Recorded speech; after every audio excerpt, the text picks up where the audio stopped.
السلام عليكم ورحمة الله تعالى وبركاته. اليوم ان شاء الله غادي نوجدوا بيتزا اللي غندير معكم نشارك معكم 3 ديال الاشكال من يعني بنفس العجينه غادي نخرجوا منها 3 ديال الاشكال ديال البيتزا. بيتزا اللي كتجي خفيفه وبحشوه اللي في متناول الجميع، يعني كيف ما كيبان لكم في الفيديو كتجي غزاله هاد البيتزا. نتمنى تعجبكم، وإلا عجبكم الفيديو ما تنسونيش من اللايك واشتراك في القناه اللي ما مشتركش، وشكرا لكم على الدعم. ونمر على بركه الله المقادير وطريقه التحضير. عندي هنا 750 غرام ديال الدقيق الابيض. غادا ناخذ هنا نص سيترو ديال الماء، وغنضيف ليه هنا معلقه ديال السكر، وغادا نخلطهم مزيان.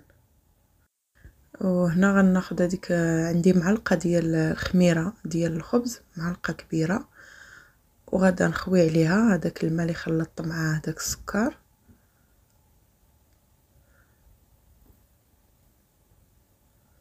صافي، وهنا ما غنحركهم حتى شي حاجه، غنغطيهم ونخليهم 5 دقائق حتى تفعل ليا ديك الخميره مع السكر. كيف ما كتشوفوا راه هي يعني بداو كيبانوا فيها دوك الفقاعات. صافي، هنا غادا نضيف ديك المعلقه ديال الملح، عندي معلقه صغيره، وعندي هنا 60 غرام ديال زيت الزيتون، تقريبا واحد نص الكاس ديال العنبه. صافي، وغنبدا نخلط العجينه غير بهاد لا سباتيل ولا بمعلقه ولا اي حاجه عندكم، يعني ما نحتاجوش كاع ندلكوها.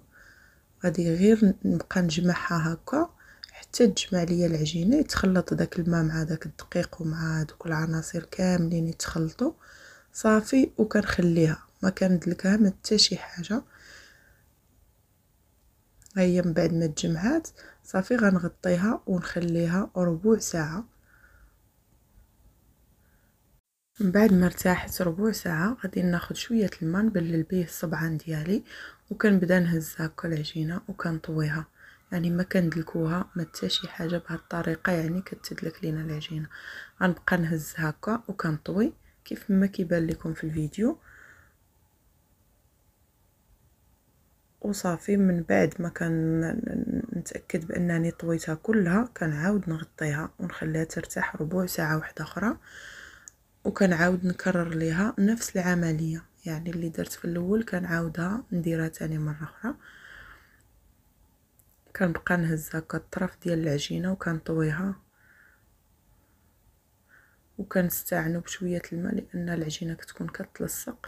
صافي، وكنغطيها تاني وكنخليها ترتاح ربع ساعه اخرى، يعني ارتاحت 3 المرات. لهاد المره الثالثه كنعاود ندير ليها نفس العمليه كيف ما كيبان لكم في الفيديو. خليتها ارتاحت المره الاولى ربع ساعه ودرت لها هاد العمليه، عاودت ثاني ارتاحت ربع ساعه ودرت لها نفس العمليه، وهذه المره الثالثه. المره الثالثه مني كنديروها لها هذيك العمليه وكنطويوها وهكا كنغطيوها وكنخليوها تخمر 40 دقيقه. 40 دقيقه حتى تبان لكم بانها خمرات مزيان. كيف ما كيبان لكم في الفيديو راه هي خمرات وتضاعف الحجم ديالها. هنا قبل ما نبدا نخدم في العجينه عندي هنا المقله ديال المسمن درتها في الفران كتسخن، والفران شعلته ديجا كيسخن. ضروري الفران يكون سخون مزيان. ودرت المقله هذيك ديال الخبز اولا المسمن، المقله ديك الثقيله الوجديه اللي عندنا في المغرب، اي مقله عندكم ثقيله المهم تكون ثقيله. ودرتها تما لتحت في ديال الفران وخليتها كتسخن مزيان، فران شاعل وهي المقله فيه. وكنمر باش غادي نشكل البيتزا ديالي. صافي، كناخذ العجينه وكنطويها هكا كيف ما بان لكم في الفيديو. صافي، وكنعاود نطويها عاود تاني كيف ما بان لكم في الفيديو. ما كنبقاوش نخليوها في نفس كيف ما هي وغير نطويوها. صافي، هنا من بعد ما طويت العجينه كناخذ اي حاجه تاخذوها، المهم تقسموها على 3. انا شكلت منها 3 البيتزات. هذيك 750 غرام ديال الدقيق خرجت ليا 3 كبارين. صافي، كنقسم العجينه ديالي وكناخذ دقيق ديال الفينو، دقيق الحرش. دقيق الحرش هو اللي كيخلي البيتزا ديالنا كتجينا مقرمشه، كتجي يعني في هذيك التقرميشه اللي كنكونوا ناكلوها كتجينا مقرمله ومقرمشه.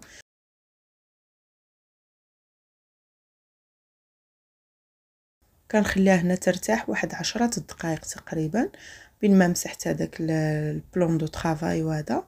وهنا انا خديت الورق ديال الفرن يعني كيساعد، كندير ليه هكا شويه دقيق وكنقرصها فوق داك الورق ديال الفرن باش كتجيني ساهله ملي كنبغي نهزها.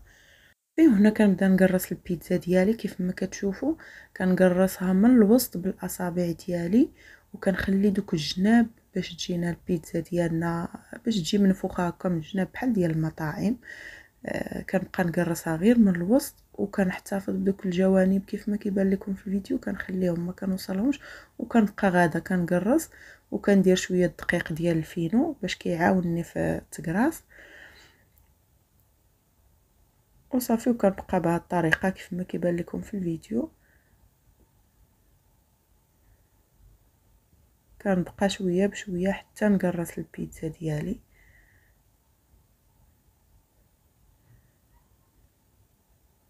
شفتوها كتبان لكم بان العجينه يعني كتبان لكم بان مدلوكه ملي كيكونوا في هذوك الفقاعات، يعني راه خامره مزيان ومدلوكه مزيان. والصراحه اللي عنده الوقت وبغى يوجدها قبل بنهار يدير فيها غير معلقه صغيره ديال الخميره، ماشي حتى معلقه صغيره، غير نص ديال المعلقه صغيره، وتخليوها تخمر لمده ديال 24 ساعه. كتجي العجينه كتجي زوينه ديال البيتزا، كتجي مخيره الا خليتوها خمرات هكا نهار قبل وديروها في الثلاجه، ديروها في شي بواطه وتخليوها تخمر، كتجي زوينه هكا كيديروا لها الناس ديال المطاعم كيعجنوها قبل بنهار. دابا مني قرصت البيتزا ديالي كملتهم، هنا غناخذ وحده غندير فيها نعمرها بالكورجيت. كورجيت تاخذوها وتحكوها في ديك الحكاكه الغليظه صافي، وكنبدا كنوزعها هكا في البيتزا ديالي. كنضيف لها هنا شويه الملح، واحد الرشه ديال الملح، وكنضيف واحد شويه زيت الزيتون وكنبدا نضيف الموتزاريلا اللي حكيتها حتى هي.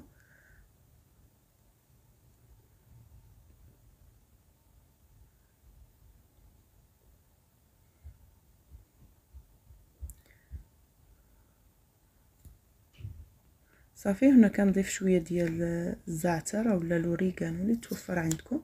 وهنا هذه غنعمرها بالخضره وبلا صوص طوماط. هنايا لاصوص طوماط درت فيها شويه زيت الزيتون وشويه الملح ودرتها طابت شويه فوق البوطه. وغنضيف هنا الجبن ديال الموتزاريلا.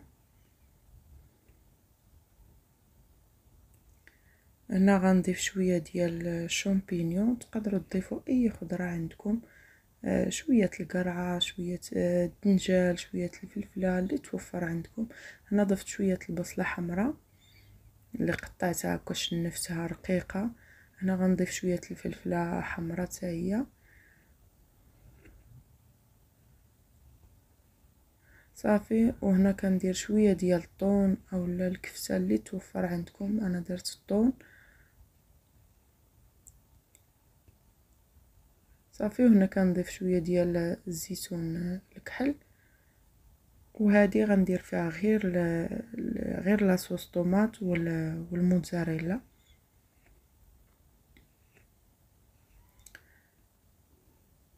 صافي. والفران راه قلت لكم خصو يكون شاعل ويكون سخون، وسخنته على اعلى درجه، والمقله راه هي فيه سخونه صافي. هنايا من بعد ما ساليتهم غادا نجبد المقله وغندير فيها ديك البيتزا وغادي نديرها في الفران في الاخر ديال الفران، غنديرها في الاخر في التحت يعني منها العافيه وصافي. وكنخليها كطيب تقريبا واحد 20 دقيقه. المهم تتبان لكم هكا بدات كطيب من الجناب، بدات كتحمر صافي. وكنهزها وكنديرها الفوق في الفران تكون قريبه للعافيه باش تحمر لينا وتجينا هكا محمره. شفتوها كيف كتجي يعني من بعد ما طابت دازت عليها واحد 5 دقائق تقريبا صافي. وهي البيتزا ديالي وجدات الاولى. وكنبقى ناخذ البيتزا الاخرى كندخلها حتى هي بنفس الطريقه كيف ما درنا الاولى، نديرو الثانيه وغنديرو الثالثه صافي حتى هي طابت. وغادي ناخذ ديال القرعه حتى هي بنفس الطريقه نديروها لتحت حتى تحمر تقريبا واحد 20 دقيقه، ومن بعد ما كتحمر كنهزها الفوق واحد 5 دقائق حتى كتحمر من الفوق. وكان هذا هو الشكل النهائي ديال البيتزا ديالي. الصراحه كيجيو زوينين، نتمنى يعجبوكم. ولا عجبكم الفيديو ما تنساونيش من لايك، وشكرا وبالصحه والراحه.